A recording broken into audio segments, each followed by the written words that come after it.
ओम स्थापकाय च धर्मस्य सर्वधर्मस्वरूपिणे अवतार वरिष्ठाय रामकृष्णाय ते नमः। আমরা ওই মহাবাক্যার্থ বিচার সেটার একটি ভূমিকা করছিলাম। বেদান্ত সরকার তিনি মহাবাক্য যেগুলো কি আছে আমাদের বেদান্তে সেগুলো নিয়ে আমরা আগের দিনে একটু বলেছিলাম, মহাবাক্য কি ইত্যাদি।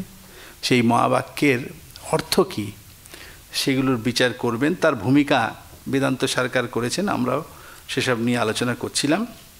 তো ওখানে তত্ত্বমসি, এখানে একটা হচ্ছে তৎ আর একটা হচ্ছে ত্বম। তো এখন এই তৎ এবং ত্বম এই দুটো পদেরই একটা বাচ্যার্থ বা মুখ্যার্থ বা অভিধেয়ার্থ বা সক্ষ্যার্থ একটা আছে, আর আরেকটা হচ্ছে গিয়ে তার ওই লক্ষ্যার্থ। তা এখন এই বাচ্যার্থ এবং লক্ষ্যার্থটা কি সেটা নিয়ে আমরা বলছিলাম। ওখানে বেদান্ত স্যারেই বলেছেন যে বাচ্যার্থ কি।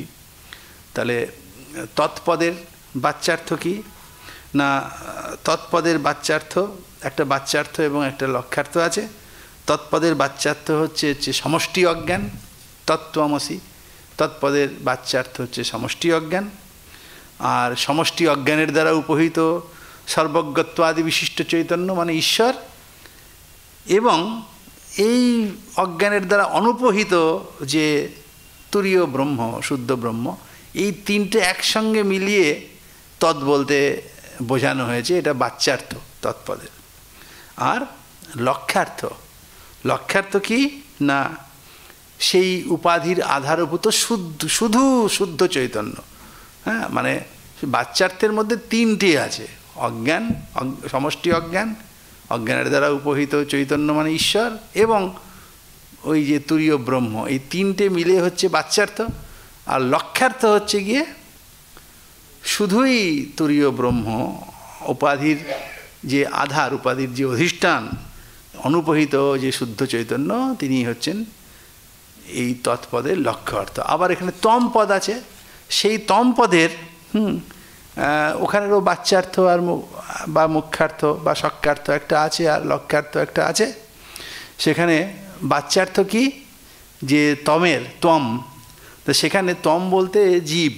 তো জীব মানে হচ্ছে বেষ্টি অজ্ঞানের দ্বারা উপহিত চৈতন্য। কাজে তম বলতে তার বাচ্যার্থতে আমরা তিনটে জিনিস একসঙ্গে বুঝব। এক হচ্ছে বেষ্টি অজ্ঞান, এখানে বলেছেন অজ্ঞানাদি বেষ্টি, এতদ উপহিত আল্পজ্ঞত্বাদি বিশিষ্টম চৈতন্যম, আর এতদ অনুপহিতং চ মানে এতদ অনুপহিতম চ শুদ্ধম চৈতন্যম আর কি। এতত্রয়ম তপ্তায় পিণ্ডবৎ একত্বেন অবভাসমানম ত্বং পদ বাচ্যার্থ ভবতি। তার মানে যে এই বেষ্টি অজ্ঞান আর সেই বেষ্টি অজ্ঞানের দ্বারা উপহিত অল্পজ্ঞত্ব আদি বিশিষ্ট যে চৈতন্য, তার মানে জীব, এবং এতদ অনুপহিত চৈতন্য মানে সেই শুদ্ধ যে ব্রহ্ম, তুরীয় ব্রহ্ম, এই তিনটে একসঙ্গে হচ্ছে গিয়ে বাচ্যার্থ, তম পদের বাচ্যার্থ। তা এখন কীরকম না, তপ্তায় পিণ্ডবৎ, ওই যে তপ্ত অয়োগোলক, তার মানে এখানে অগ্নি এবং হচ্ছে গিয়ে ওই অয়পিণ্ড, এই সব একসঙ্গে মিলিয়ে বোঝায়। কিন্তু আসলে অগ্নি আলাদা, অয়গোলক আলাদা, কিন্তু একসঙ্গে মিলিয়েই আমরা বুঝি। ঠিক সেই রকম এইগুলো তিনটে মিলিয়ে আমরা তমপদের অর্থ যে বাচ্যার্থ, তমপদের যে বাচ্যার্থ সেটাতে একসঙ্গে বুঝি। আর লক্ষ্যার্থ কোনটা না, সেই ওই তৎপদেরও যেটা লক্ষ্যার্থ, এরও সেই লক্ষ্যার্থ। লক্ষ্যার্থ কি না, সেই অজ্ঞানের দ্বারা অনুপহিত যে শুদ্ধ চৈতন্য, তিনিই হচ্ছেন এই তমপদের লক্ষ্যার্থ। বলছেন এতদুপাধ্युपहिताধারভূতম অনুপহিতং প্রত্যেকানন্দ রূপং তুরীয়ং চৈতন্যং ত্বংপদ লক্ষ্যার্থ ভবতি। ত্বংপদের লক্ষ্যার্থ কি না, এই যে বেষ্টি অজ্ঞানের দ্বারা, বেষ্টি অজ্ঞান তো উপাধি, সেই উপাধির যেটা আধার, অধিষ্ঠান, যে অধিষ্ঠান এবং অনুপহিত যে শুদ্ধ চৈতন্য, তুরীয় চৈতন্য, প্রত্যেকানন্দ স্বরূপ, সেই শুদ্ধ চৈতন্যই হচ্ছেন তমপদের লক্ষ্যার্থ। তার মানে তৎপদের লক্ষ্যার্থ আর তমপদের লক্ষ্যার্থ কিন্তু সেম, একই। এটা আমরা আগাম কিন্তু জানিয়ে রাখলেন, এবং এইটাই ওই মহাবাক্যার্থ বিচার করলে লাস্টে গিয়ে এই জায়গাটাতেই পৌঁছবেন, সেটাই কিন্তু ভূমিকার মাধ্যমে প্রথমেই সদানন্দ যোগীন্দ্র বলে রাখলেন যে তত্ত্বম অসি, এই তৎপদের লক্ষ্যার্থ আর তম পদের লক্ষ্যার্থ, দুটো লক্ষ্যার্থই একই। মানে এটা অখণ্ড অখণ্ড অর্থের প্রতিপাদন করতে যাচ্ছেন উনি মহাবাক্যার্থের বিচার করতে গিয়ে। আগামী সিদ্ধান্ত বলে রাখলেন যে কিভাবে হবে, দুটো একই। শুধু খালি ওই বাচ্চার্থের মধ্যে ফারাক আছে, তৎপদের বাচ্চার্থ আর তমপদের বাচ্চার্থ। ফারাক কেন? তার মধ্যে ওই তিনটে মিলিয়ে মিলিয়ে হচ্ছে বাচ্চার্থ, তার মধ্যে একখানা কমনই আছে, বাকি দুটো আলাদা, তাই না? সেই জন্যেই এই বাচ্চার্থ দুটো আলাদা হয়ে গেল। তা এখন এরপরেই যেটা বলছেন, অথ মহাবাক্যার্থ বর্ণ্যতে ইদং তত্ত্বমসি বাক্যম সম্বন্ধত্রয়েণ অখণ্ডার্থ বোধকম ভবতি। এই যে তত্ত্বমসি, এই যে বাক্যটা, এই বাক্য কি ইত্যাদি আমরা আগের দিনে বলেছিলাম। এই বাক্যটা তিনটে সম্বন্ধে অখণ্ডার্থ বোধক হবে। অখণ্ড অর্থক মানে অভেদার্থ বোধক, মানে তৎ এবং তম এই দুটোর মধ্যে অভেদ, এইটা বোঝাবে অখণ্ডার্থ বোধকম। অখণ্ড অর্থের বোধক হবে। এখানে তৎপদের অর্থ, তৎ বলতে আমরা সেই বা তিনি বুঝি, আর তম মানে তুমি, এই দুটোর মধ্যে অভেদ বোঝাবে, অভেদার্থ বোধক হবে। কিভাবে না তিনটে সম্বন্ধে। এখন দেখুন, আমরা আগের দিন একটুখানি আমি হিন্টস দিয়েছিলাম যে একটা বাক্য যখন আমরা বলি, বাক্যের প্রত্যেকটা পদ থাকে, প্রত্যেকটা পদের এক একটা অর্থ বুঝি, এবং সেই প্রত্যেকটা অর্থের সঙ্গে একটা পদের অর্থের সঙ্গে আরেকটা পদের অর্থের একটা রিলেশন আছে, সম্বন্ধ আছে, তাই না? তা না আমরা বলি না অসম্বদ্ধ আলাপ করার মতো। হ্যাঁ, এই হচ্ছে ব্যাপার। মানে একটা বাক্য বললে আমি ভাত খাই, এই প্রত্যেকটার সঙ্গে প্রত্যেকটার একটা আকাঙ্ক্ষা আছে, একটা সম্বন্ধ আছে, তাই না? যদি সম্বন্ধ না থাকতো তাহলে এটা অসম্বদ্ধ আলাপ করার মতো বোঝায় আমরা। এই হচ্ছে ব্যাপার। তো এখন এই যে বাক্যার্থ হয় কিভাবে না, প্রত্যেকটা পদের যে অর্থ, সেই একটা অর্থের সঙ্গে আরেকটা অর্থের যে সম্বন্ধ করে করে একটা টোটাল অর্থ বোঝায়, সম্পূর্ণ অর্থ বোঝায়। তা এখন এই যে তৎ এবং তম, এই তত্ত্বমসি, এটাও একটা বাক্য। সেই বাক্যের মধ্যে এই যে তৎ ত্বম আসি, হ্যাঁ, তাহলে এই যে তম আসি, তুমি হও, তা তুমি কে না তৎ, এই যে তত্ত্বম আসি। এখানে এই যে তত্ত্বমসি, এখানে তৎ এবং তমের যে সম্বন্ধ, সেই সম্বন্ধটা কি? তা একটা বাক্যে অনেকগুলো পদ থাকে, প্রত্যেকটা পদের একটা অর্থ থাকে, এই অর্থগুলোর মধ্যে আবার সম্বন্ধ আছে। বুঝতে পেরেছেন? সম্বন্ধ না থাকলে পরে বাক্য মানে হবে না। হ্যাঁ, আমাদের দার্শনিকরা জানেন অনেক পরিশ্রম করেছেন, বিশেষ করে ন্যায়শাস্ত্র, মীমাংসা দর্শন, এরা খুব বাক্যের অর্থ কীরকম হবে সেটা বোঝাতে গিয়ে, কীরকমভাবে বুঝবো আমরা সেটা এক্সপ্লেন করতে গিয়ে অনেক রকম সব এক্সপেরিমেন্ট করেছেন। তাদের এক এক রকম সব সিদ্ধান্ত আছে, এক এক রকম সিদ্ধান্ত আছে। সেই সিদ্ধান্ত মানে কি, মানে সেগুলো নিয়েই অনেক এইসব মোটা মোটা বই লেখা হয়েছে। সদানন্দ যোগীন্দ্র এখানে খুব সংক্ষেপে বলে দিয়েছেন যে তিনটে সম্বন্ধ ত্রয়ের মাধ্যমে অখণ্ডার্থ বোধক হয়। আমরাও সংক্ষেপেই বলবো, কিন্তু এই যে বাক্যার্থ করা, এই একটা বাক্যের কি অর্থ হবে, সেই অর্থ হবে মানে কি, একটা বাক্য আমি বললাম, সেইটা শ্রোতা কিভাবে সেটাকে নেয়, শ্রোতার মনে সেই বাক্যটা কিভাবে মানে নিজেকে প্রকাশ করে, বাক্যের অর্থটা কিভাবে হয়, সেইটাই একটা মানে খানিকটা সাইকোলজিক্যাল ব্যাপার ওটা, যে আমরা শোনার পরে আমরা কীরকম বুঝি। হ্যাঁ, এই হচ্ছে ব্যাপার। ধরুন আমি বিদ্যালয়ে যাই, বাংলায় বাক্য, সংস্কৃতে বললে অহং বিদ্যালয়ং গচ্ছামি, আমি বিদ্যালয়ে যাই। আচ্ছা, আমি বিদ্যালয়ে যাই এর মানে কি আপনাকে যদি জিজ্ঞেস করি, আপনি বলেন আমি বিদ্যালয়ে যাই মানে আমি বিদ্যালয়ে যাই। বড় জোড়টাকে আপনি ইংরেজিতে ট্রান্সলেশন করে দেবেন, ট্রান্সলেশনটা কিন্তু মানে বলা হলো না। হ্যাঁ, ট্রান্সলেশন মানে একটা ভাষার থেকে আরেকটা ভাষায় আপনি বললেন, কিন্তু এর অর্থ কিন্তু বলা হলো না। আমি বিদ্যালয়ে যাই, এটার মানে কি? তা আপনি হাঁ করে থাকবেন। কিন্তু যারা এই বাক্যার্থবিদ তারা বলেন না, আমি বিদ্যালয়ে যাই এই কথা শুনলে শ্রোতার মনে সেটা কিভাবে প্রতিভাসিত হয়, এইটার ওরা একটা অনুসন্ধান করেছেন, বুঝতে পেরেছেন? তো এটাও একটা সাইকোলজিক্যালি ব্যাপার বলতে পারেন। বুঝছেন? দেখুন, আমি বিদ্যালয়ে যাই, এখানে আমি বিদ্যালয়ে আর যাই এই তিনখানা পদ আছে, তিনখানা পদেরই মিনিং আছে। তো যখন একটা বাক্য আপনি অনেকগুলো পদ মিলিয়ে তো বাক্য, তা প্রত্যেকটা পদের অর্থ আছে, কিন্তু কোন অর্থটার উপরে স্ট্রেস দেওয়া হচ্ছে, কোনটা মূল, সেইটা নিয়ে অনেক ব্যাপার। যারা বৈয়াকরণ ব্যাকরণের লোক তারা বলেন না, বাক্যের মধ্যে ওই ক্রিয়ার ব্যাপারটাই প্রধান, ক্রিয়ার অর্থটাই প্রধানভাবে ভাসে। হ্যাঁ, যে আমি বিদ্যালয়ে যাই বললে ওই যাওয়া ব্যাপারটাই হাইলাইটেড হয়।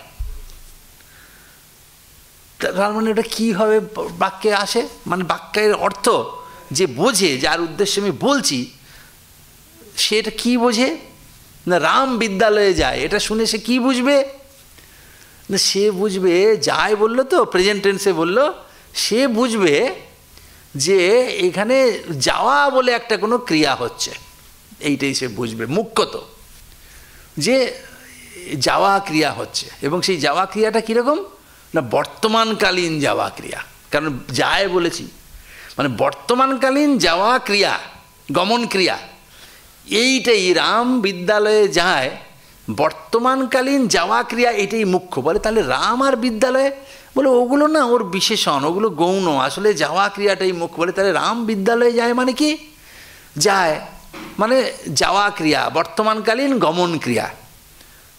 তো বর্তমানকালীন গমন ক্রিয়া মানে কীরকম, কোথায় গমন, বলে ওই যে বলল কীরকম গমন না, বিদ্যালয় কর্মক গমন, মানে বিদ্যালয়টা কর্মজার, মানে যেখানে যাওয়া বোঝায় ওটা অবজেক্ট, তাই না? তো ওই বিদ্যালয় কর্মক গমন ক্রিয়া, আচ্ছা এটা কে করে, বলে যে রাম, তাহলে ওটাও মুখ্য নয়, ওটাও বিশেষণ।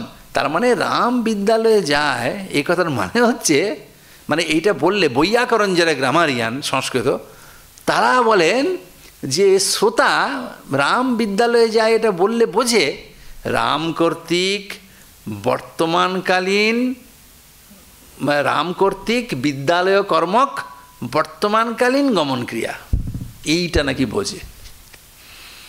বুঝতে পেরেছেন? এখন আপনি বুঝুন, আপনি কি বোঝেন। আমরাও তো আমি বিদ্যালয়ে যাই বললে মানে বুঝি একটা, কিন্তু বলে আপনি বোঝেন কিন্তু বলতে পারেন না। বৈয়াকরণদের যদি আপনি বলেন যে কোথায়, আপনি যে বললেন আমি বিদ্যালয়ে যাই মানে তো আমি বিদ্যালয়ে যাই এইটাই বুঝি, রাম কর্তৃক বর্তমানকালীন বিদ্যালয় কর্মক গমন ক্রিয়া এরকম তো বুঝি না। বলে আরে বোঝেন, ওইভাবেই বোঝেন, আমরা অনেক কিছু বুঝি কিন্তু সেটা ব্যক্ত করতে পারি না। আসলে আপনার ভেতরে এইসব কাজগুলোই করে ওরা, বলেন এমন কিছু অনেক কিছু করেন, তো আপনি সায়েন্সে বলে অনেক কিছু আপনি বুঝতে পারেন না। একটা মশা এখানে কামড়ালো, আপনি যে হাত দিয়ে মারেন জানেন এর ভেতরে কতগুলো ঘটনা ঘটলো, তাই না? এইখানের খবরটা আপনার মস্তিষ্কে দিল, ওখান থেকে আবার একটা রিয়াকশানের বার্তা দিল, তারপরে আপনি দিলেন। কারণ আপনি যদি বলেন কোথায়, আমি তো এগুলো বুঝি না, বলে আপনি না বুঝলেও এগুলো হয়। তো বাক্যশাস্ত্রী যারা বাক্যার্থ নিয়ে চর্চা করে তারাও বলেন যে একটা বাক্য বুঝলে আপনি মানেটা, মানে আপনি বলতে পারবেন না আপনি কীভাবে বুঝলেন, কিন্তু আসলে এইভাবে বোঝেন। এটা ওরা দাবি করেন যারা গ্রামারিয়ান, তারা বলেন যে রাম বিদ্যালয়ে যায় মানে যে শ্রোতা সে বোঝে রাম কর্তৃক বিদ্যালয় কর্মক বর্তমানকালীন গমন ক্রিয়া। ওরা ক্রিয়াকে ব্যাপার বলেন, গমন ব্যাপার।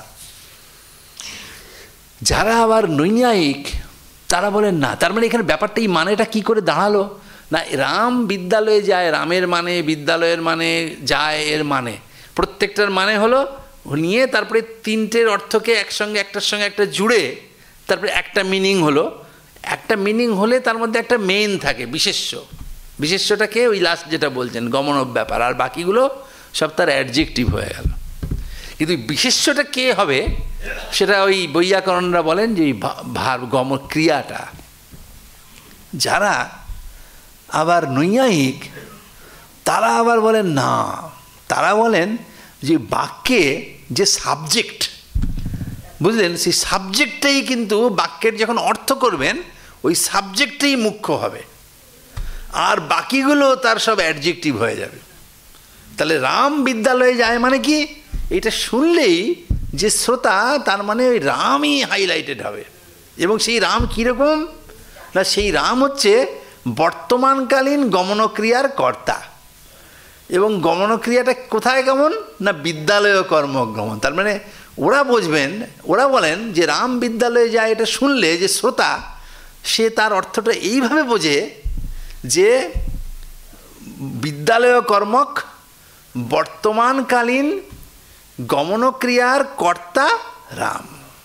তাহলে বুঝুন রাম বিদ্যালয়ে যায় এর মানে বৈয়াকরণরা বলছেন যে শ্রোতা সে এরকমভাবে বোঝে যে এই রাম কর্তৃক বর্তমানকালীন বিদ্যালয় কর্মক গমনক্রিয়া। আর নৈয়ায়িকরা বলছেন যে শ্রোতারা নাকি এইরকম বোঝেন যে বিদ্যালয় কর্মক বর্তমানকালীন গমনক্রিয়ার কর্তা রাম। তাহলে বুঝুন, আপনি ভেবে দেখুন কোনটা বোঝেন, আপনি নিজের মনে বুঝুন। কিন্তু এই রকম ব্যাপার, এসব মীমাংসকরা আরেক রকম বলেন। তো এই হচ্ছে ব্যাপার। কিন্তু এইটা বলবার তাৎপর্য হচ্ছে এইটা যে এইখানে কেন বলছি না, ওই জিনিসটাই এখানে মানে বলছেন আর কি উনি। ওই বাক্যার্থ বিচার করতে গেলেই একটা বাক্যে একটা অনেকগুলো পদ থাকে, প্রত্যেকটা পদের মিনিং থাকবে, তো ওই মিনিংগুলো মিলিয়ে একটা টোটাল মিনিং হয়। সেইখানে বিশেষ্যকে বিশেষণকে সেটা আপনাকে বুঝতে হবে। এবং সেই জন্যে প্রত্যেকটা পদার্থের সঙ্গে আরেকটা পদার্থের না সম্বন্ধ আছে। বাক্যার্থ মানে কি, বাক্যার্থকেই না এরা শাব্দবোধ বলেন। বাক্যার্থ মানে শাব্দবোধ, একটা বাক্যের মিনিং আমরা কীভাবে বুঝি। এই ধরনের আলোচনা আমাদের যে ভারতীয় দর্শনশাস্ত্র, সংস্কৃত দর্শনশাস্ত্রে অনেক আগে থেকে শুরু হয়েছে। এবং এই রকম আলোচনা আর অন্য কোথাও নেই। পরবর্তীকালে হয়েছে অন্যান্য ভাষা বা অন্যান্য এতে, কিন্তু আমাদের ভারতীয় দর্শন পরম্পরায় এই রকম যে আলোচনা এত গভীরে ঢুকে, এটা আপনি আর কোথাও পাবেন না। তার মধ্যে বিরোধ আছে, একজনকে বলছে, কিন্তু এই জিনিসটা এইরকমভাবে আলোচনা এটা আর কোথাও পাবেন না। এর ভেতরে যে এটাও একটা সাইকোলজিক্যাল ব্যাপারও বটে, যে আমরা কীরকমভাবে বুঝি অর্থগুলো। তা এখন একটা বাক্য বললে তার প্রত্যেকটা, তার কী বোঝা গেল বাক্যার্থ করতে গেলে, একটা বাক্যের মধ্যে অনেকগুলো পদ থাকে, প্রত্যেকটা পদের মিনিং নিয়ে প্রত্যেকটা মিনিংটার একটা মিনিংয়ের সঙ্গে আরেকটা মিনিং রিলেটেড সম্বন্ধ, সেই সম্বন্ধটা আমাদের খুঁজে বের করতে হবে। সেই সম্বন্ধ অনেক রকমভাবে পাওয়া যায়। তো এখন সেই সব নিয়ে না অনেক মোটা মোটা সব বই লেখা হয়েছে আমাদের শাস্ত্রে, অত সহজ নয়। এগুলো সব সংস্কৃত শাস্ত্রে আছে। অনেকের ধারণা আছে সংস্কৃত মানেই হচ্ছে ওই যে মানে 7-8 পর্যন্ত আমরা পড়ি তো সংস্কৃত, তারপরে আর পড়ি না, আর ওখানে প্রচুর নম্বর সব পেয়ে যান অনেকে। তারপরে ভাবেন যে এই সংস্কৃত নিয়ে যারা পড়ে অনার্স এম এ সব ওই শব্দরূপই মুখস্থ বোধ হয়, আর কিছু বোধ হয় নেই। যে এই শব্দরূপ ধাতুরূপ মুখস্থ বলে এইগুলো তো আমরা 7-8 পড়েছি, কত সহজ, মানে MA অনার্স সবই যেন সেই শব্দরূপ ধাতুরূপ মুখস্থ করেই পাস হয়ে যাবে। তা তো নয়। এখন আমি ইংরেজি পড়েছি ছোটোবেলাতে, সেখানে যা শেখানো হয় ছোট ছোট গল্প, এই ইংরেজি অনার্স এমএতেও কি সেই একই পড়ানো হয়? না, তা হয় না। তাহলে সংস্কৃতের বেলায় এরকম হবে কেন? ওখানে অনেক সব কঠিন সব শাস্ত্র, ওখানে আর তখন ভাষার ব্যাপার নেই, সব দর্শন, তারপরে সাহিত্যেরও অনেক গভীরতর বিষয়, অত সহজ নয় ব্যাপারটা। এইগুলোতেই মাথা ঘুরে যাবে যে একটা পদার্থের সঙ্গে আরেকটা পদার্থের কি সম্বন্ধ, সেই বুঝতে গিয়েই অবস্থা খারাপ। এই বেদান্ত সারের টিকাগুলো যে আপনাদেরকে আমি বলছি, সেইগুলোই যদি লাইন ধরে পড়তে যান তাহলে বেদান্ত সারে ক্লাস করা বেরিয়ে যাবে। মানে এত সহজ নয় এই জিনিসগুলো, অনেক কঠিন, মানে গুরুমুখী বিদ্যা তো, এইগুলো ধরে ধরে পড়তে হয়। না, নব্বন্যায়ের সম্বন্ধে অনেক কিছু বলতে তো পারি, এটা নব্বন্যায়ের ক্লাস নয়, অলরেডি বলে ফেলেইছি নব্বন্যায়ের কিছু কথা, এইটাই যথেষ্ট, কাফি, এর বাইরে আর না। তো এটা তো সেরকম ক্লাস নয়, কিন্তু এই প্রসঙ্গক্রমে এসে গেছে বলে আমি এই কথাটুকু একটু বললাম, যে এর টেস্ট যদি কেউ নিতে পারেন নেবেন অন্য জায়গাতে, কিন্তু এই যে শাস্ত্র খুবই কঠিন আর কি, এগুলো তো আমাদের বুঝবার জন্য, আমাদের অনেকেই আপনাদের বিভিন্ন বয়সের আছেন, তাদের জীবনে এই তত্ত্বগুলো কাজে লাগাবার জন্য সেখানে ব্যাখ্যা করতে গেলে যতটুকু দরকার হয় আমি সেই জায়গাগুলোই ধরে ধরে যাচ্ছি। তাও আমি অনেকটাই গভীর থেকেই বলছি আর কি শাস্ত্রের কথা, কিন্তু এর থেকেও আরও অনেক অনেক কথা এখানে আছে, সেগুলো কিন্তু সব গুরুমুখী বিদ্যা, সব গুরুর কাছে পড়তে হয়, এত সহজ নয় এই জিনিসগুলো। তো যাই হোক, এই যে বাক্যার্থ বিদ্যা বলছি, এইটা নিয়ে বইয়ের পর বই লেখা হয়েছে, যে কী মিনিংগুলো হবে, যদি এইটা করি তাহলে এই সমস্যা হবে, এটাকে আরেকটু রিফাইন করতে হবে, এরকম সমস্ত আছে। তাহলে মোটামুটি জানা গেল যে বাক্যার্থ মানে হচ্ছে একটা পদের সঙ্গে, একটা পদার্থের সঙ্গে আরেকটা পদার্থের যে সম্বন্ধ করেই হচ্ছে গিয়ে বাক্যার্থ। তাহলে এখন এই যে তৎ-ত্বম অসি, এখানে তৎপদেরও একটা অর্থ আছে, তমপদের অর্থও আছে, এই দুটো পদের অর্থের নিশ্চয়ই একটা কোনো মেল বন্ধন করতে হবে, নাহলে তত্ত্বমসি বাক্যটার মানে হবে না তো, তাই না? আমি ভাত খাই, আমি বিদ্যালয়ে যাই, আমির মানে আছে, বিদ্যালয়ের মানে আছে, খাইয়ের মানে বা যাইয়ের মানে আছে, তো একটার সঙ্গে আরেকটা মিলতে হবে তো, যদি না মেলে তাহলে পরে তো ওটা বাক্যই হবে না, তাই না? আমি চোখ দিয়ে পেন খাই, কোনো মানে হবে? কেন হবে না বলুন তো? না, এই পদগুলোর যে অর্থ হলো, চোখের মানে আছে, পেনের মানে আছে, চোখ দিয়ের মানে আছে, পেন দিয়ের মানে আছে, খাই কথাটার মানে আছে, কিন্তু এই তিনটে মানে একসঙ্গে জুড়বে না, সেই জন্য এর কোনো মিনিং হয় না। কাজে একটা পদার্থের সঙ্গে আরেকটা পদার্থের মিলজুল হতে হবে আর কি। তো এখন এই তত্ত্বমের মধ্যেও একটা মিলতে হবে, তা নাহলে পরে হবে না। তো এখন প্রশ্নটা হলো যে এখানেও বলছেন যে তাহলে তৎ এবং তম এটা মিলে তো অখণ্ডার্থ বোঝায়, তো সেই অখণ্ড অর্থ মানে তৎ এবং তম এই দুটোর দ্বারা একই বস্তুকে, অখণ্ড অভিন্ন বস্তুকে বোঝায়। কিভাবে বোঝায়? এইটা কিন্তু আমাদের খুব মানে এটা না বুঝলে পরে এই বাক্যটার মানে কিন্তু হবে না। তো সেই অর্থটা তিনটে সম্বন্ধের মধ্যে হয়। কাজে একটা পদার্থের সঙ্গে আরেকটা পদার্থের অন্যয় যে সম্বন্ধ আছে তার মানে বুঝতে হবে, সম্বন্ধ রিলেশন একটা আছে, তাই না? তো সেই সম্বন্ধ কি করবে, কি করে আমি সম্বন্ধটা, সেই সম্বন্ধটা কি, সেই সম্বন্ধটা কি সেটা আমাকে জানতে হবে। তা সম্বন্ধ কি না, যে যা কিনা দুটো বস্তুকে রিলেট করে মানে কি না, একটা বিশেষ্য বিশেষণ ভাবের বোধ জন্মায়, মানে একটা বিশেষ্য আর একটা বিশেষণ এই ভাবটাকে জ্ঞান দেয়, এইটা হচ্ছে সম্বন্ধ, এই ভাবটাকে বোঝায়, এটাকেই বলে সম্বন্ধ। বুঝতে পেরেছেন? তা এখন এই যে সম্বন্ধ, সেই সম্বন্ধটা হচ্ছে যে এখানে তিনখানা সম্বন্ধের কথা উনি বলবেন, যেটা অখণ্ড অর্থের বোঝক। দেখুন, সম্বন্ধ মানেই হচ্ছে, দেখুন যে দুটো বস্তুকে রিলেট করে সম্বন্ধটা, সেই দুটোর মধ্যে একটাকে বিশেষ্য একটা বিশেষণ বানায় না, বানায় তো? সেটা আপনার আপেক্ষিক হতে পারে, আপনি এসব শাস্ত্র ভুলে যান। সম্বন্ধ আমি করলাম, ধরুন এই টেবিলটার উপর এই বোতলটা আছে না, তাই না? তাহলে বোতল আর টেবিলের মধ্যে একটা সম্বন্ধ আছে তো, আছে না? নাহলে পরে এই বোতলের টেবিলটা থাকলো কি করে? আছে তো। এই সম্বন্ধটা দেখুন, এই টেবিল আর এই যে বোতল, এই দুটোর মধ্যে একটাকে বিশেষ্য বানিয়েছে, একটাকে বিশেষণ বানিয়েছে। বলে কেন? আপনি বলছেন যে এই টেবিলটা বোতলযুক্ত, বোতলওয়ালা টেবিল, এই যে বললেন বোতলওয়ালা টেবিল, বোতলযুক্ত, তাহলে টেবিলটাকেই আপনি হাইলাইট করতে চাইছেন, এর বিশেষণ হচ্ছে গিয়ে বোতল। তার মানে বোতল আর টেবিলের যে সম্বন্ধটা, সেইটাই বোতল আর টেবিলের মধ্যে একটাকে বিশেষ্য করলো, একটাকে বিশেষণ করলো। এই সম্বন্ধ, যে কোনো সম্বন্ধই দেখবেন, যে সম্বন্ধী মানে যাদেরকে রিলেট করে তাদের একটাকে বিশেষ্য করে, একটাকে বিশেষণ করে। আবার উল্টোও হতে পারে, মানে এই যে সম্বন্ধ বোতল আর টেবিলের মধ্যে যে সম্বন্ধ, সেটা টেবিলটাকেই বিশেষ্য করবে, আর বোতলটাকেই বিশেষণ করবে, নট নেসেসারিলি, মানে এটাই সবসময় নয়, এটা আপনার প্রেজেন্টেশনের উপর নির্ভর করে। আমি যদি বলি একটা বোতল ধরুন এই টেবিলে আছে, আর একটা বোতল ধরুন মাটিতে আছে, তখন আবার এই বোতলটার বিশেষণ হয়ে যাবে টেবিল। আমি বললাম এটা ওই টেবিলের বোতলটা আনো, মাটির ভূতলের বোতলটা নয়, তার মানে টেবিলটা তখন ভূতলের মানে বোতলের বিশেষণ হয়ে যাবে। কিন্তু যাই করুক, এই টেবিল আর বোতলের যে সম্বন্ধ, সেই সম্বন্ধটা কিন্তু একটাকে বিশেষ্য আর একটাকে বিশেষণ করে ছাড়লো। সেটা ফিক্স নয় যে এইটাকেই আমি করছি বা ওটাকে, সেটা আমি যেরকমভাবে প্রেজেন্ট করব সেটা, কিন্তু এই সম্বন্ধটা একটাকে বিশেষ্য একটা বিশেষণ বানালে তো আপনি এমন কোনো বস্তু পাবেন না যার দুটোর মধ্যে রিলেশন আছে অথচ একটা বিশেষ্য বিশেষণ হয়নি, দেখাতে পারবেন না। বুঝতে পেরেছেন তো?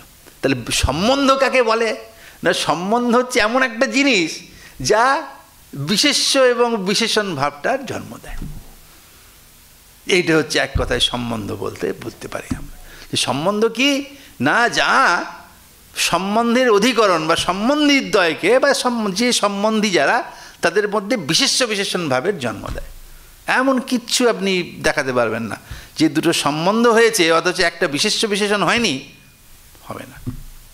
হ্যাঁ, আপনি সম্বন্ধটাকে যেভাবে দেখবেন সেইভাবে কোনটা এইটা বিশেষ্য হলো তো ওটা বিশেষণ, বা ওটা বিশেষণ হয়ে এটা বিশেষ্য, সেটা কাজে আমি দেখে বুঝবো বা সেরকম এক্সপ্লেনেশনের উপর নির্ভর করবে।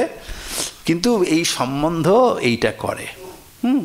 কাজে এই হচ্ছে সম্বন্ধ। কাজে এই বাক্যার্থগুলোর মধ্যেও একটা সম্বন্ধ আছে। কাজে এই অখণ্ডার্থ বোধক যে হলো, যে তৎ এবং তমের মধ্যে অখণ্ড অর্থের বোধক হলো, সেটা কীভাবে হলো, কী সম্বন্ধে হলো, বই এইটা কেন জানতে হচ্ছে, এইটা কেনই বা আমরা চেষ্টা করব। এই যে বলছেন প্রথমে অথ মহাবাক্যার্থ বর্ণতে ইদম তত্ত্বমসি বাক্যম সম্বন্ধত্রয়েণ অখণ্ডার্থ বোধকম ভবতি। যে এই তত্ত্বমসি এই বাক্যটা তিনটে সম্বন্ধের মাধ্যমে অখণ্ডার্থ বোধক হয়, মানে ততের অর্থ এবং তমের অর্থ দুটো একই, এইটা তিনটে সম্বন্ধে হতে পারে। তা এখন সেই সম্বন্ধটা কি, এইটাই বলতে চাইছেন যে কিভাবে সেটা হয়, অভেদ অর্থ বোধ হয় কিভাবে, সেটা এখানে ব্যাখ্যা করে উনি বলতে চাচ্ছেন। এমনিতে দেখুন, অভেদার্থ বোধক তো হতে গেলে অখণ্ডার্থ বোধক, অখণ্ড অর্থের বোধ কিন্তু মানে চট করে হওয়ার কথা নয়। আমি যদি বলি ধরুন মুখটা চাঁদ, তোমার মুখটা তো চাঁদ, বলি না আমরা, যার মুখটা সুন্দর, তোমার মুখটা তো চাঁদ। তার মানে মুখ আর চাঁদ দুটো অভিন্ন। বলুন তো বাস্তবে অভিন্ন হয়? চাঁদ আর মুখ বাস্তবে অভিন্ন হয় কি? কখনোই হয় না। অভেদার্থ কি করে? কিন্তু আমরা এখানে বলি যে এটা কিন্তু অভেদার্থ কি করতে হবে আপনাকে, চাঁদ আর মুখ, তোমার মুখটা তো চাঁদ, তো কি করে হবে? চাঁদ আর মুখের মধ্যে বিস্তর ফারাক। চাঁদটা কত বড় আপনি তো জানেন, দেখতে ওইটুকু লাগলে কি হবে, আসলে তো কত বড়। আর মুখটা তার তুলনায় কত ছোট, আকারের দিক থেকে কোনোই মিল হবে না। অভিন্ন হওয়া দূরের কথা, ধারে কাছেই যাবে না। আরও বহু কিছু আছে চাঁদের মধ্যে, পাহাড় পর্বত নদী নালা বহুত আছে। আপনিও আপনার নাকটাকে যদি পাহাড় ভাবেন, এইটাকে যদি একটা নদী ভাবেন, সে তো আপনার কল্পনা, আসলে তো তা নয়। হ্যাঁ, মুখটা মুখ আর চাঁদটা চাঁদ। তারপরে চাঁদটা দেখুন এরকম গোল দেখায় বাইরে থেকে, এরকম গোল মুখ ভালো লাগবে? হ্যাঁ, যদি সেই দিক থেকে বলি তোমার মুখটা তো চাঁদ, হ্যাঁ, ঠাট্টা করে, কারো মুখটা হয়তো এরকম গোল গোল, মানে দেখতে ভালো না, কিন্তু আমরা সাধারণত মুখকে চাঁদ বলি সুন্দর অর্থেই, তাই না? তো কেউ একজন চারুবাক মুখটা যদি গোল হয়, বলে তোমার মুখটা তো চাঁদ। আমি মনে মনে রেখে বললাম যে ওটা আসলে ওই নিন্দাই করলাম, কারণ চাঁদটাও যেমন গোল, পূর্ণিমার চাঁদ তোমার মুখটা। সে ভাবলো বাহ, চাঁদের সঙ্গে তুলনা করছে মুখটা, মানে কত সুন্দর তোমার মুখের চাঁদের সঙ্গে। তা আসলে চাঁদটা গোল, মুখটা তো গোল নয়। ওই দিক থেকে দেখলেও চাঁদের সঙ্গে মুখের তুলনা হবে না, না হওয়াই বাঞ্ছনীয়। হ্যাঁ, দেখুন কেউ যদি আপনাকে বলেন যে আপনার মুখটা কিন্তু পূর্ণিমার চাঁদের মতো, চট করে হাসবেন না, ভেবেচিন্তে কী সেন্সে বলল। যে পূর্ণিমার চাঁদের মতো আকারের যদি দেখায় তাহলে কিন্তু মুশকিল, ওটা নিন্দা হলো। হ্যাঁ, কিন্তু পূর্ণচন্দ্রের মতো বলেন আর কি, প্রশংসা অর্থও হতে পারে। পূর্ণচন্দ্রের যে পূর্ণতা তার সঙ্গে যদি আপনার, বা পূর্ণচন্দ্রের যে সৌন্দর্য তার সঙ্গে যদি হয় তাহলে কিন্তু আপনার ঠিক আছে, তা নাহলে কিন্তু খুব মুশকিল। কাজেই চাঁদটা তোমার মুখটা চাঁদ, এই যে বলি, এখানে অখণ্ডার্থ প্রতিপাদন হবে কিভাবে? তো এই যে অভেদ দুটোর মধ্যে, সেটার একটা বিশেষ মানে সম্বন্ধের থেকেই করতে হবে, তা নাহলে পরে সাধারণভাবে বাস্তবে তো আর মুখ আর চাঁদ দুটো অভিন্ন হয় না। ঠিক সেরকম তত্ত্বমসি, তৎ বলতে আপনি যদি ওই ঈশ্বর বলেন, আর তম বলতে জীব, এই দুজনের তো কখনো এক হতে পারে না। দেখুন, আমাদের অদ্বৈত বেদান্তের দৃষ্টিতে যতক্ষণ আপনার বন্ধন আছে, সংসার আছে, ততক্ষণ জীব আছে, জগৎ আছে, ঈশ্বর আছেন, সব আলাদা আলাদা আছে। কিন্তু যখন আপনি ব্রহ্মজ্ঞ হবেন, মানে ব্রহ্মজ্ঞই আছেন, আসলে ভুলে গেছেন, যখন আপনার এই অজ্ঞানগুলো দূর হয়ে যাবে, তখন কে ঈশ্বর আর কি জগৎ আর কে ব্রহ্মা, আপনি শুধু একাই আছেন, আর তো কেউ থাকবেই না তখন। মানে তখন আর মানে থাকবে আর কেউ, এখনও একাই আছেন, কিন্তু তখন আর দ্বিতীয় কারো বোধই হবে না, কোনো বোধই হবে না নতুন করে, তাই না? তো যতক্ষণ আপনার সংসার আছে, মায়া আছে, ততক্ষণই ভেদ আছে, এবং ততক্ষণ আপনি অভিন্ন হতেই পারেন না, মানে সেই দিক থেকে, তাই না? সেদিক থেকে হতে পারেন না, কারণ যতক্ষণ আপনি বন্ধনের মধ্যে আছেন তখন আপনি ঈশ্বর হবেন কি করে? ঈশ্বর তিনি জগৎ সৃষ্টি করেন, তাই না? তিনি সমষ্টি অজ্ঞান উপহিত চৈতন্য আমরা বলছি, তিনি সর্বজ্ঞ, সর্বশক্তিমান, তিনি সমস্ত কিছু অমনিপোটেন্ট, অমনিপ্রেজেন্ট, তিনি সব জায়গাতে আছেন, সর্বশক্তিমান, বিভু। তা আপনি জীব, হ্যাঁ, ঈশ্বরের মতো আপনার ইচ্ছাতে সমস্ত কিছু হয় না। কাজে জীব আর ঈশ্বরের মধ্যে অভেদ তো বাস্তবে সম্ভব নয়, তাই না? বাস্তবে সম্ভব নয়। যেমন ধরুন একটা নাটক মঞ্চস্থ হচ্ছে, আসলে কি সেটা ছেড়ে দিন, কিন্তু যখন আপনি নাটকের মঞ্চে আছেন, অভিনয়ের জগতে আছেন না, সেই আছে না যে সেই নটবর হরি যারে যা সাজান তেমনি সাজে, হ্যাঁ, এ মায়া প্রপঞ্চময়। তা এখন প্রশ্ন হচ্ছে, যখন আপনি নাটকে স্টেজে করছেন তো আপনি জীব আর উনি ঈশ্বর, এগুলো সব তো নাটকে, তাই না? তো তখন ঈশ্বর যিনি তিনি সর্বজ্ঞ, সব জানেন, আর আপনি কিন্তু অল্পজ্ঞ, তাই না? ধরুন আপনি একজন খোড়ার পাঠ করছেন, তাই না? তো আপনি স্টেজে উঠেছেন, খঞ্জ হয়ে খোড়ার পাঠ করছেন, তাই না? খুঁড়িয়ে খুঁড়িয়ে হাঁটছেন, তা আপনি আসলে কিন্তু হাঁটতে পারেন, কিন্তু স্টেজে আপনাকে খোড়ার পাঠই করতে হচ্ছে, তাই না? খোড়ার পাঠই করতে হচ্ছে। তা হঠাৎ আপনি দেখলেন যে ওই দূরে হয়তো আপনার একটা কিছু রাখা টাকা আছে, সেটা বোধহয় বিড়ালে নিয়ে যাচ্ছে বা কিছু, আপনি যে সঙ্গে সঙ্গে ছুটতে আরম্ভ করেন, তো নাটক গেল বলে, আরে খোড়া যাচ্ছে দৌড়ে, হ্যাঁ? বা বোবা, আপনার কথা বলার কথা নয়, তা আপনাকে কোনো অসুবিধে হলো, আপনি এই বাঁচাও বলে উঠলেন, তাতে আপনার নাটকটা গেল, কারণ আপনার ওখানে পাঠটা তো ওরকমই করবার কথা, আপনি কথা বলতে পারেন না, হাঁটতেও পারেন না। তা আপনি আসলে শুদ্ধ ব্রহ্মই আছেন, কিন্তু এই নাটকের মধ্যে একজন হয়েছেন ঈশ্বর আর আপনি হয়েছেন জীব, আপনি অল্পজ্ঞ আর উনি সর্বজ্ঞ। আপনি এইখানে তো আর সর্বজ্ঞ যদি হয়ে যান, তাহলে তো এই নাটক আর হবে না, এবং এই নাটক আপনাকে করতেই হবে, আপনাকে অল্পজ্ঞ হতেই হবে এই ইয়েতে, তাই না? এখানে তো আপনি সেটা করতে পারবেন না কখনো, আপনাকে এটা এখানে এরকম পাঠই করতে হবে। তো সেই রকম এই জীব আর ঈশ্বর কখনো অভিন্ন হতে পারবেন না। তাহলে এখানে তত্ত্বম অসি, তুমি সেই, এটা বলছি কি করে?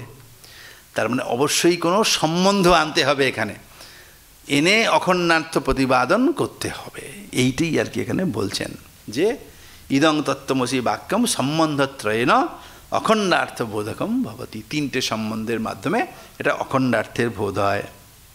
তো সেই সম্বন্ধত্রয় কি বলছেন? সম্বন্ধত্রয়ং নাম পদয়োঃ সমানাধিকরণ্যম পদার্থয়োঃ বিশেষণ বিশেষ্য ভাবঃ আর প্রত্যেগাত্ম পদার্থয়োঃ লক্ষ্য লক্ষণ ভাবশ্চ। যে প্রত্যেগাত্ম পদার্থয়োঃ লক্ষ্য লক্ষণ ভাবশ্চ ইতি বলে এটা কোট করছেন যে সমানাধিকরণঞ্চ বিশেষণ বিশেষ্যতা লক্ষ্য লক্ষণ সম্বন্ধ পদার্থ প্রত্যেগাত্মনাম ইতি এটা বলছে। তো এখন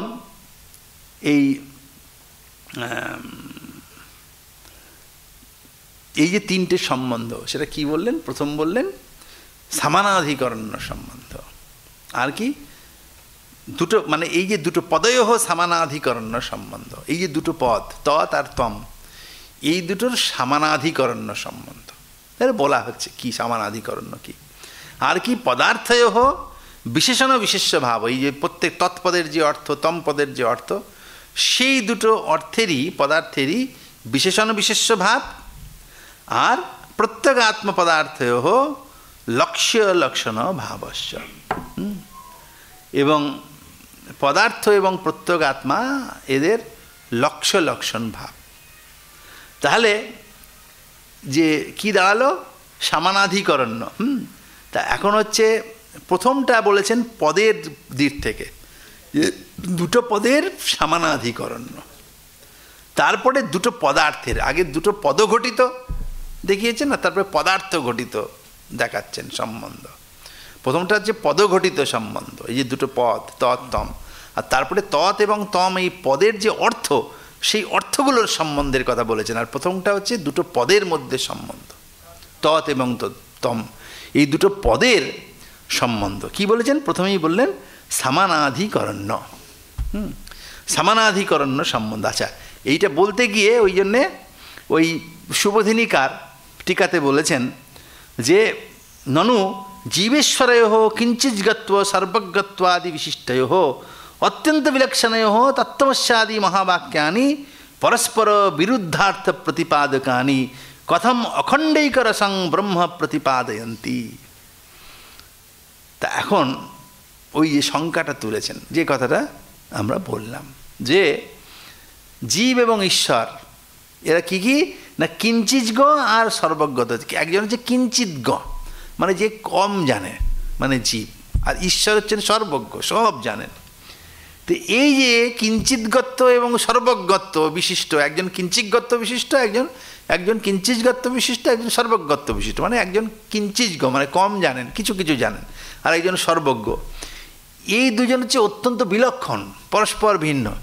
তো এদের কি করে, মানে তত্ত্বমসি প্রভৃতি যে বাক্য আছে, অহং ব্রহ্মাস্মি আদি পদের দ্বারা তত্ত্বমসি ছাড়াও অহং ব্রহ্মাস্মি ইত্যাদি, এরা এই মহাবাক্যগুলো তো মানে কি করে এরও মনে হয় যেন পরস্পর বিরোধী কথা বলা হয়। যেমন মুখটাকে বলে এই মুখটা তো চাঁদ, আপাত দৃষ্টিতে ওটা বিরুদ্ধার্থ প্রতিপাদক, মুখ তো চাঁদ হয় না, ঠিক সেই রকম। তখন বলবো আরে মুখটা চাঁদ হয় না ঠিকই, তাও যে মুখটা যে চাঁদ বললো তার কারণ হচ্ছে এটা অন্যভাবে এটাকে বুঝতে হবে, তাই না? বেরসিক লোক হলে বুঝবে না, তাই না? আমি বললাম এর মুখটা তো চাঁদ। যে একটু বোকা টোকা হয় সে বলি এইসব কী বলছে, মুখ আবার কোনোদিন চাঁদ হয়? বলে দূর তুই চুপ কর তো, এইসব বোধ নেই, সরস নস। মানে সহৃদয় না হলে পরে ওই অর্থগুলোর মানে বোঝা যাবে না, তাই না? যেমন গঙ্গায়াম ঘোষ, গঙ্গাতে ঘোষপল্লী বললে সাধারণ যে অতি সাধারণ সে একটু হাসবে, বলে এইসব কী বলছে, গঙ্গা জলে কি আর ঘোষপল্লী হয়? তখন আরেকজন বলবে আরে তো খুব বাচ্চা ছেলে, হ্যাঁ গঙ্গায় ঘোষপল্লী হয় না, কিন্তু এর একটা অন্য মিনিং আছে, ওটা ও জানে না, ওই রকমভাবে বলতে হয়। তো এইরকম এখানেও ব্যাপারটা হচ্ছে তাই, যে বলছেন যে কিঞ্চিৎগত্ব আর সর্বজ্ঞত্ব দুটোর তো মানে কখনো তুলনা হতে পারে না, কারণ জীব আর ঈশ্বর কখনো পরস্পর বিলক্ষণ, এরা কখনো অভিন্ন হতে পারে না। অথচ এখানে তাই বলছে যে যে জীব সেই ঈশ্বর, কাজেই মহাবাক্যগুলো হচ্ছে যে পরস্পর বিরুদ্ধার্থবাচক। মানে ওই যে একটা উদাহরণগুলো দিলাম না, যে ওই একটা বাক্য এমন বাক্য, হ্যাঁ যেখানে যার কোনো মানে হয় না, আপাত দৃষ্টিতে তাই মনে হবে, তো সেইটা পূর্বপক্ষী সেরকম আশা করতে পারে। বলছেন না, তার উত্তর বলছেন না ঠিকই সাক্ষাৎ, মানে টিকাকার এটাকে ব্যাখ্যা করছেন যে সাক্ষাৎ ঐক্য প্রতিপাদকত্ব ভাবেপি, যদিও সাক্ষাৎভাবে একত্বের প্রতিপাদন সম্ভব নয়, জীব আর ঈশ্বর দুটো এক হয় না, তাহলেও লক্ষণয়া সম্বন্ধত্রয়েণ অখণ্ডৈকার্থং প্রতিপাদ না, তাহা সত্ত্বেও এই লাক্ষণিক অর্থ যদি নেই, এই যে সম্বন্ধ, তিনটে সম্বন্ধ আছে, সেই সম্বন্ধকে যদি অবলম্বন করি তাহলে কিন্তু অখণ্ডার্থ প্রতিপাদক হবে। যেমন এই যে মুখটা চাঁদের বেলাতেও হয়, সাহিত্যে হয়, ওই রকম হবে। তো সেইখানে তিনটে সম্বন্ধের মধ্যে প্রথম সম্বন্ধ হচ্ছে গিয়ে সমানাধিকরণ্য সম্বন্ধ। তো এখন ব্যাপার হলো যে সমানাধিকরণ্যে তিনটে সম্বন্ধ। সমানাধিকরণ্য যেটা যে পদের সম্বন্ধ, দুটো পদের, আর তারপরে বলছেন পদার্থ দুটোর মধ্যে বিশেষ্য বিশেষণ ভাব, আর প্রত্যগাৎ, মানে এই যে আমাদের পদার্থ আর প্রত্যগাত্মা, এদের এই দুটোর যে লক্ষণ ভাব সম্বন্ধ আছে। এখনই বলছেন যে সমানাধিকরণ্য সম্বন্ধটা কি না, এই সমানাধিকরণ্য কথাটার মানে কি বলতে গিয়ে বলছেন সমানাধিকরণ্য সম্বন্ধস্তাবৎ যথা স্বয়ং দেবদত্ত ইতি বাক্যে তৎকাল বিশিষ্ট দেবদত্ত বাচক সশব্দস্য এতৎকাল বিশিষ্ট দেবদত্ত বাচকায়ম শব্দস্য চ একস্মিন পিণ্ডে তাৎপর্য সম্বন্ধ। এইটা বলছেন। এটার মানেটা কি? এইটা টিকাকাররা স্পষ্ট করেই বলেছেন এখানে, তাও আমি সাধারণভাবে আগে একটু আমার কথাতে বুঝিয়ে দিই। সমানাধিকরণ্য সম্বন্ধ, সমানাধিকরণ্য মানে কি? সমান অধিকরণ যাদের, তাদের বলে সমানাধিকরণ। এখন অধিকরণ মানে অনেক রকম অর্থ হয়। এখন এই অধিকরণ শব্দের মানে হচ্ছে আশ্রয়, সাধারণভাবে বুঝি। অধিকরণ কারক বলি না, আমি খাটে শুয়ে থাকি, তাহলে খাটটা হচ্ছে কি অধিকরণ কারক। আমি দিল্লিতে থাকি, দিল্লিতে অধিকরণ কারক না। অধিকরণ মানে যেখানে কিছু থাকে, যে আধার আর কি, যেখানে কোনো কিছু থাকে সেটাই হচ্ছে তার অধিকরণ। তাহলে সমানাধিকরণ মানে কি? সমান অধিকরণ যাদের, তাদেরকে বলি সমানাধিকরণ। এটা বহুব্রীহি সমাস করলে হয় সমানম অধিকরণম, মানে একই অধিকরণ যাদের, সমান অধিকরণ যাদের, মানে যাদের একটাই অধিকরণ, আশ্রয় এক, মানে একই জায়গাতে দুজন থাকে, সে তারা হচ্ছে সমানাধিকরণ। ধরুন আপনি একই ঘরে আপনারা সবাই বসে আছেন এখন, তাহলে আপনার প্রত্যেকেই সমানাধিকরণ, পরস্পরের সাপেক্ষে, তাই না? আপনারা দুজন বা আপনারা সবাই একজনের সঙ্গে আরেকজন সমানাধিকরণ। কেন না? সমান অধিকরণ যাদের, সমান আশ্রয়, একই ঘরের মধ্যে আপনারা আছেন, আপনারা হচ্ছে সমানাধিকরণ। বুঝতে পেরেছেন? তা এখন সম্বন্ধটা কি তাহলে হলো না? সম্বন্ধ হচ্ছে সমানাধিকরণ্য। যারা এক, আমরা বলি না আমি আর ও এক, তার মানে আমাদের মধ্যে কি আছে? ঐক্য আছে। একের যে ভাব তাকে বলে ঐক্য না? আমরা উই আর ওয়ান যদি বলি, তার মানে আমাদের মধ্যে কি আছে? ওয়াননেস। ওয়ানের সঙ্গে একটা নেস লাগিয়ে ওটাকে নাউন করবেন না? ঠিক সেই রকম সমান অধিকরণ যাদের, তারা হলো সমানাধিকরণ। তাহলে সমানাধিকরণ নেস করতে হবে, মানে সমানাধিকরণের ভাব, সমানাধিকরণ্য।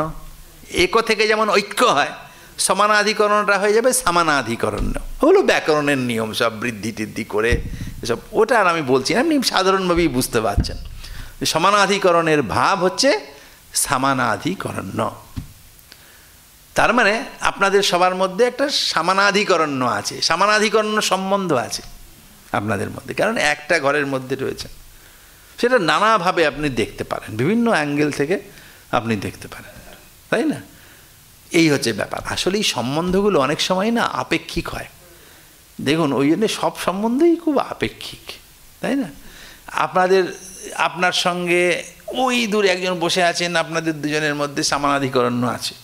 কেন না? একটা ঘরের মধ্যে আছে। দেখুন, আপনারা আবার এই ঘরের মধ্যে যে পার্ট করেন, যে এই ঘরের এইটুকু একটা অংশই, তাহলে আবার বৈয়ধিকরণ্য আছে, কারণ আপনি যে অংশের মধ্যে আছেন উনি সেই অংশের মধ্যে নেই, তাই না? তো সেই দিক থেকে আবার বৈয়ধিকরণ আছে। আপনি কোন অ্যাঙ্গেল থেকে দেখবেন সেইটার উপর নির্ভর করে সবসময়। আমাদের সঙ্গে আপনাদের সমানাধিকরণ্য আছে, আবার বৈয়ধিকরণ্য আছে। একটা যদি আমি স্টেজের মধ্যে আছি, আপনারা স্টেজের বাইরে আছেন, তাহলে বৈয়ধিকরণ্য আছে আবার, তাই না? আবার এই স্টেজের মধ্যে যদি আরেকজন থাকেন ওই টেবিলে বসে, আমাদের মধ্যে সমানাধিকরণ্য আছে, একটা স্টেজে আছি। আবার বলে না বৈ অধিকরণ, উনি ওই চেয়ারে আছেন, আমি এই চেয়ারে আছি, এক চেয়ারে তো নেই, তাহলে বৈ অধিকরণ্য আছে। আপনি যেরকমভাবে দেখবেন সেটার উপরে নির্ভর করবে। আপনি এই হচ্ছে সমানাধিকরণ্য বৈ। তাহলে সমানাধিকরণ্য মানে কি? সমান অধিকরণ যাদের, তারা হচ্ছে সমানাধিকরণ, তাদের যে সম্বন্ধ, তাদের যে ভাব, সেটাকে বলে সমানাধিকরণ্য। তা এখন এই যে দুটো পদ, তৎ এবং তম, এই তৎ এবং তম, এই দুটো পদ কি করে না, এইখানে শুভদিনীকার বলছেন যে এই তৎ এবং তম এই দুটো শব্দেরই সমানাধিকরণ্য আছে। মানে কি না, এই দুটো শব্দই, দুটো পদই একটা অর্থের মধ্যে থাকে। দেখুন, পদ এবং অর্থের মধ্যে না আশ্রয় আশ্রয়ী ভাব আছে। কারণ পদটা অর্থের মধ্যে, আমরা বলি না এই অর্থে এই শব্দটা প্রয়োগ করেছি, এই যে এই অর্থে, কি বিভক্তি লাগাচ্ছেন? সপ্তমী বিভক্তি। তার মানে অর্থটা, যে অর্থে, যে মিনিংয়ে আপনি কোনো ওয়ার্ডটাকে ইউজ করছেন, ওই মিনিংটা হচ্ছে এই ওয়ার্ডের আশ্রয় বা অধিকরণ। বুঝতে পেরেছেন? কারণ ওই অর্থে আপনি ওই শব্দটাকে ইউজ করছেন, ওটা এক ধরনের অধিকরণ, আশ্রয়।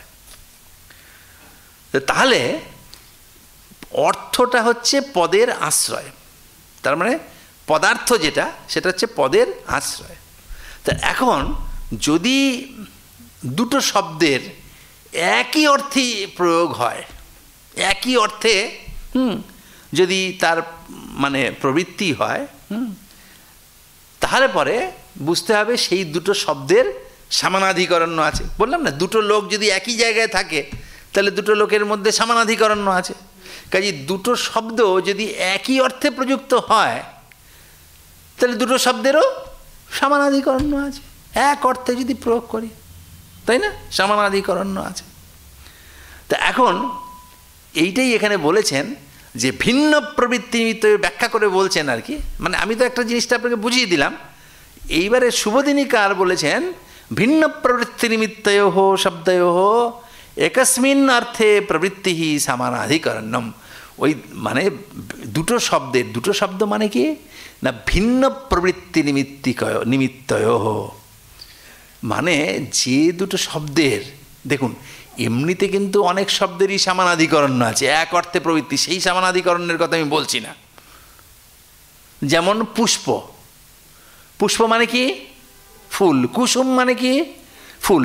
এখানে কুসুম আর পুষ্প দুটো আলাদা আলাদা শব্দ, কারণ পুষ্পর মধ্যে যে আনুপূর্বী আছে আর কুসুম শব্দের আনুপূর্বী আলাদা। আনুপূর্বী মানে স্পেলিং, ওটা পয়রস্য মূর্ধন্যস্বয় পার, এটা কয়রস্য দন্তেশ্বরস্য ম, তাই না সংক্ষেপে বললে। তো এই দুটো শব্দ আলাদা আলাদা, কিন্তু দুটো শব্দ হলেও দুটো শব্দের মিনিং তো একই। সেই রকম সমানাধিকরণের কথা বলা হচ্ছে না, সেরকম তো অনেক সমানাধিকরণ আমি পাবো। মানে অনেক যতগুলো সিনোনিম আছে একটা বস্তুর, সব সিনোনিমগুলোরই তো সমানাধিকরণ আছে, কারণ ওই একই অর্থে প্রযুক্ত আছে, সেই অর্থে বলা হচ্ছে না। যদি দেখা যায় কোনো দুটো শব্দের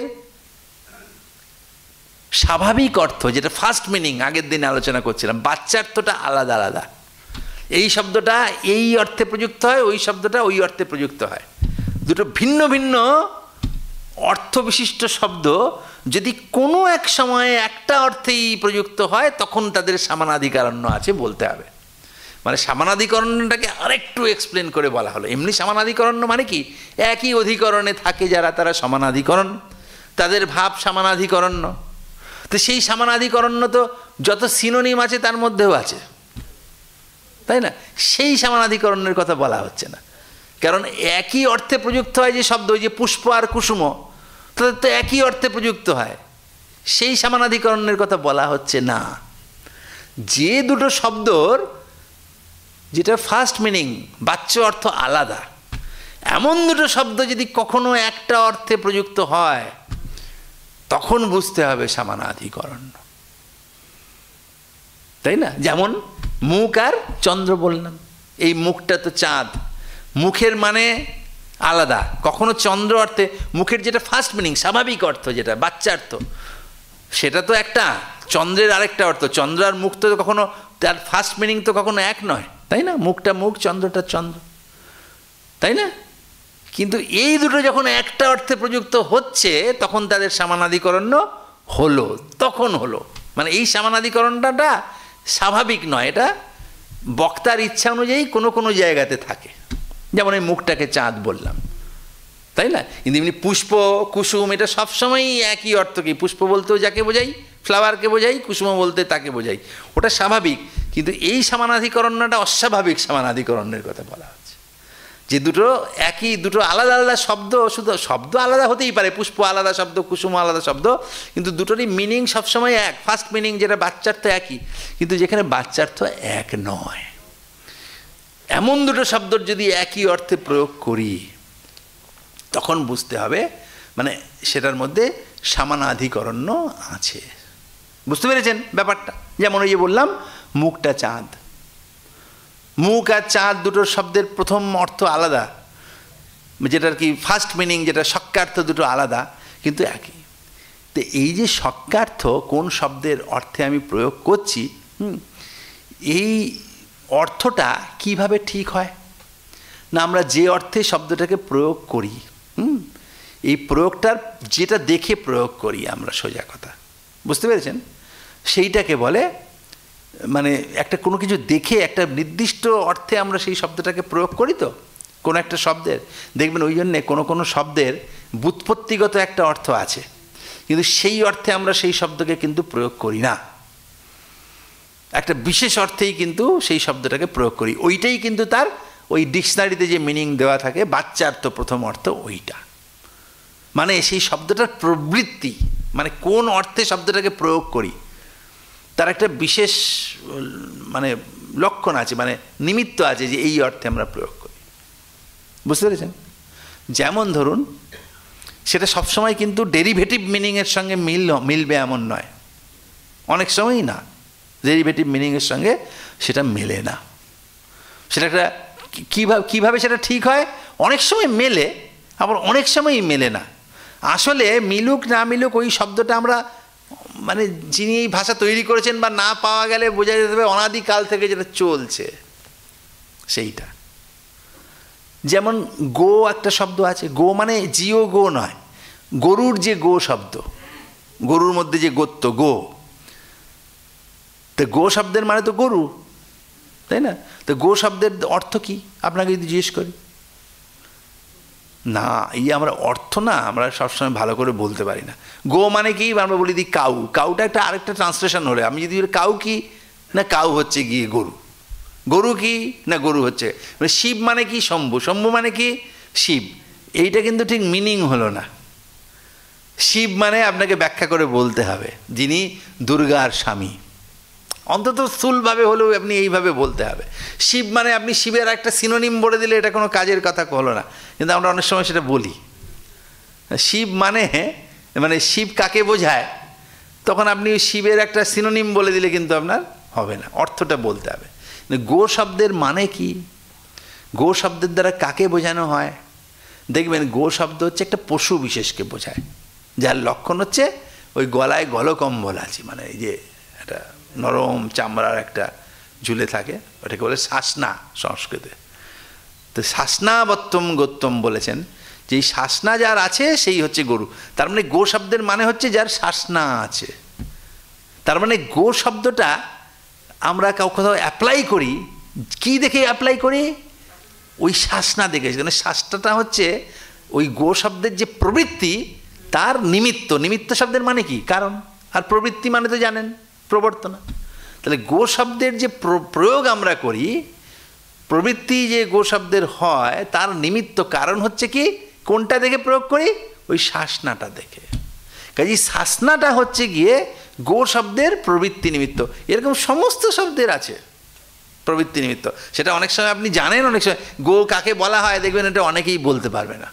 বলছে হ্যাঁ পশু বিশেষ করে, কী পশু সেটা একটা নির্দিষ্ট লক্ষণ বলে অনেকে বলতে পারবে না।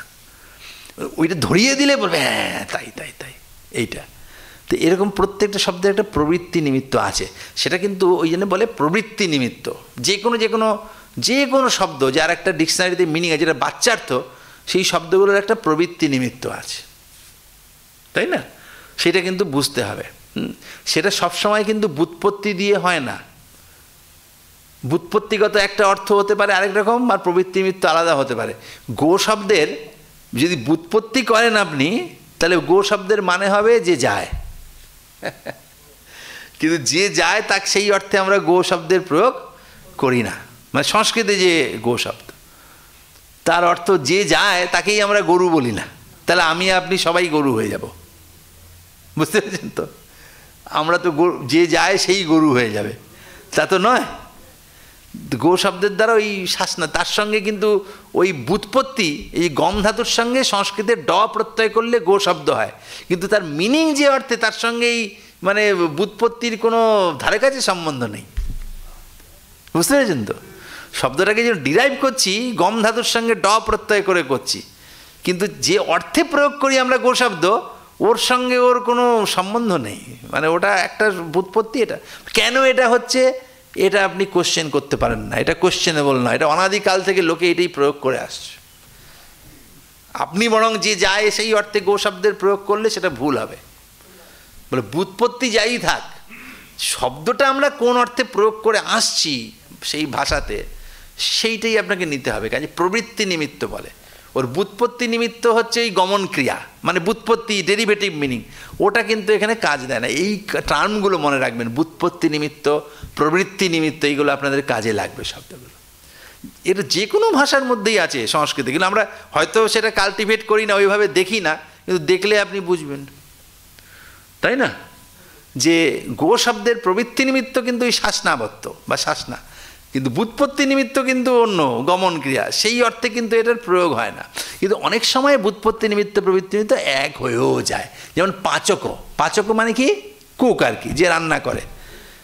তো পাচক শব্দের প্রবৃত্তি নিমিত্ত কি? ওই রান্না করে যে। আবার ব্যুৎপত্তি নিমিত্ত তাই তো, পজ ধাতুর মানে রান্না করা, তার সঙ্গে নুল প্রত্যয়, নুল প্রত্যয় মানে কর্তা, মানে পাকক ক্রিয়ার যে কর্তা, এটা হচ্ছে ব্যুৎপত্তি অনুসারে। আবার প্রবৃত্তিও সেই অর্থেই আমরা প্রয়োগ করি, যে পাক করে তাকেই আমরা পাচক বলি। এখানে দুটো মিলে গেছে, ব্যুৎপত্তি নিমিত্ত আর প্রবৃত্তি নিমিত্ত দুটো মিলে গেছে, কিন্তু নট নেসেসারি সবসময় দুটো মিলে যাবে। যেমন গো ক্ষেত্রে মিলবে না, তাই না? এখানে সবসময় প্রবৃত্তি নিমিত্ত হচ্ছে শাসনাবত্ত। তো এইখানে এই কথাগুলো মাথায় রাখবেন। তার মানে সমানাধিকরণ্য এখানে যে বলছেন, এই সমানাধিকরণ্য কি?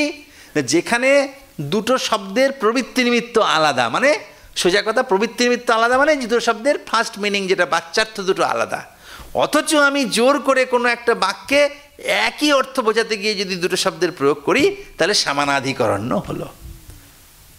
তাহলে সমানাধিকরণ্য মানে স্বাভাবিক সমানাধিকরণ্যের কথা বলা হচ্ছে না, কোনো একটা পার্টিকুলার কেসে যে সমানাধিকরণ্য, তাই না?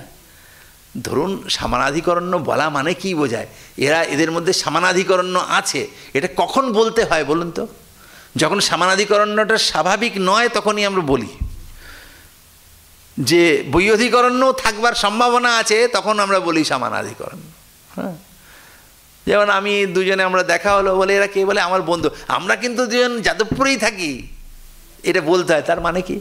এই দুজন লোক, যত দুনিয়ার লোক সব তো যাদবপুরে থাকে না, কিন্তু আমি স্পেশালি সেটা বলে দিতে চাইছি যে আমরা দুজনেই কিন্তু যাদবপুরে থাকি। কারণ আমাদের দুজনেই বন্ধু হলেই যে একই জায়গায় থাকবো এমন তো কোনো মানে নেই, কিন্তু তাও আমরা একসঙ্গে থাকি, সেইটা বলবার জন্য বলতে হয়, তাই না? আমরা বলি তো অনেক সময়, তাই না? আমাকে একটা চা দিও, আমাকে দুটো দিও, কিন্তু কেন বলেন বলুন তো? চা তো দিচ্ছে, বলে চা দিচ্ছে, দুটো তো আর দেবে না, না বলে দিলে, মানে যেটা স্পেশাল সেটা আপনাকে বলে দিতে হবে। তার মানে সমানাধিকরণ্য যেটা স্বাভাবিকই, সেটা বলবার অপেক্ষা রাখে না। যে একই মানে একই অর্থে যে দুটো ভিন্ন ভিন্ন শব্দ, পুষ্প কুসুম, এদেরও সমানাধিকরণ্য আছে, কিন্তু সেই সমানাধিকরণটা স্বাভাবিক। কিন্তু আমি যদি বলি মুখম চন্দ্র, মানে মুখটা চা দিই, বলবো এদের মধ্যে সমানাধিকরণ্য আছে, তার মানে সমানাধিকরণ্য স্বাভাবিকভাবে নেই। দুটো ভিন্ন ভিন্ন শব্দ, ভিন্ন ভিন্ন অর্থ, একই অর্থে হয় না, কিন্তু এইখানে সেটা সমানাধিকরণ্য অর্থে নিতে হবে, সেটা স্পেশালি আমাকে সেই জন্য সেটা উল্লেখ করতে হচ্ছে। এখানেও তাই, এখানে যিনি বলেছেন যে ভিন্ন প্রবৃত্তি নিমিত্তয়োঃ শব্দয়োঃ একস্মিন অর্থে প্রবৃত্তি সমানাধিকরণ্যম, যে দুটো শব্দ যারা ভিন্ন ভিন্ন অর্থ বিশিষ্ট, মানে যার ফার্স্ট মিনিং বা সক্কার্থ দুটো আলাদা আলাদা, কিন্তু তাদের যদি আমি একই অর্থে প্রয়োগ করি, কাজে তৎপদের সক্কার্থ হচ্ছে আলাদা, ঈশ্বর, আর তম পদের অর্থ জীব, কিন্তু সেই দুটো শব্দের দ্বারা একই অর্থকে আমি বোঝাচ্ছি। প্রবৃত্তি নিমিত্ত আলাদা, কিন্তু আমি দুটোকে একই, তার মানে এদের মধ্যে সমানাধিকরণ্য আছে। তো সেই সমানাধিকরণ্যটা কি, সেটা আরও বিস্তৃতভাবে এরপরে আলোচনা হবে আগামী দিনে। হ্যাঁ, আজকে এই পর্যন্ত থাকলো। ওম নিরঞ্জনং নিত্যমনন্তরূপং ভক্তানুকম্পাধৃত বিগ্রহম বৈ ঈশাবতারম পরমেশমিড্যম তং রামকৃষ্ণম শিরসা।